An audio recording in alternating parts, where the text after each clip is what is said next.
बातमी बीडमधून आहे। बीडकरांसाठी ऐतिहासिक क्षण आहे। मराठवाडा मुक्तीसंग्राम दिनापासून ऐतिहासिक प्रवासाला सुरुवात होतीये। बीड आणि अहिल्यानगर दरम्यान आजपासून ट्रेन सुरू होतीये।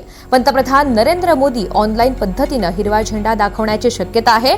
मुख्यमंत्री देवेंद्र फडणवीस, उपमुख्यमंत्री आणि बीडचे पालकमंत्री अजित पवार, मंत्री पंकजा मुंडे, धनंजय मुंडे, सुरेश धस यावेळी हजर राहतील।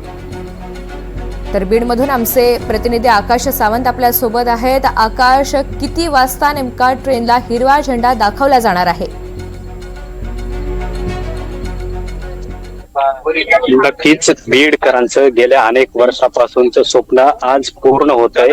आज राज्याचे मुख्यमंत्री तथा बीड जिल्ह्याचे पालकमंत्री या ट्रेनला जो आहे बीड अहिल्यानगर जो मार्ग जो आहे हा रुळावरून गाडी धावणार आहे आणि या रेल्वे गाडीला ते हिरवा झेंडा दाखवणार आहेत।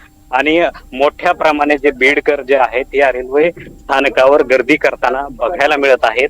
आणि आता काही क्षणामध्येच म्हणजे काही तासच उरले आहेत, त्या तासामध्ये राज्याचे मुख्यमंत्री देवेंद्र फडणवीस आणि राज्याचे उपमुख्यमंत्री तथा बीड जिल्ह्याचे पालकमंत्री अजित पवार या जी ट्रेन थांबलेली आहे या ट्रेनला हिरवा झेंडा दाखवणार आहेत। आणि ही जी ट्रेन आहे ही बीड ते अहिल्यानगर जाणार आहे। आणि दुसरीकडे जर बघायला गेलं तर परळी, बीड आणि परळी हा जो मार्ग आहे रेल्वेचा, या रेल्वे मार्गाचे काम अद्याप देखील पूर्ण झालेले नाही। अद्याप देखील या रेल्वे मार्गाच्या कामासाठी जमीन संपादन करण्याचं काम सुरू आहे।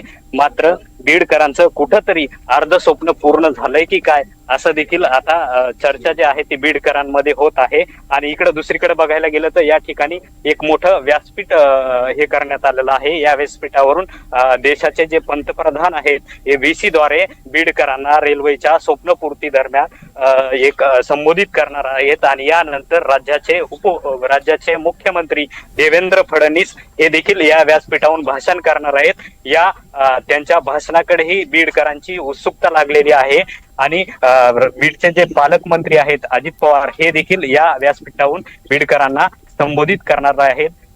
माजी मंत्री धनंजय मुंडे व मंत्री पंकजा मुंडे, खासदार बजरंग सोनवणे असतील, आमदार सुरेश धस असतील व या मतदारसंघाचे आमदार संदीप क्षीरसागर, हे सर्वच जे आमदार व लोकप्रतिनिधी आहेत हे या ठिकाणी या रेल्वेच्या उद्घाटनाला उपस्थित राहणार आहेत। एकीकडे बघायला गेलं तर खऱ्या अर्थानं जे एका पिढीनं जे आहे ते एका पिढीने जे आहे ते स्वप्न बघितलं, दुसऱ्या पिढीने संघर्ष केला आणि तिसरी पिढी जी आहे ती या रेल्वेने आज बीड ते अहिल्यानगर असा प्रवास करणार आहे।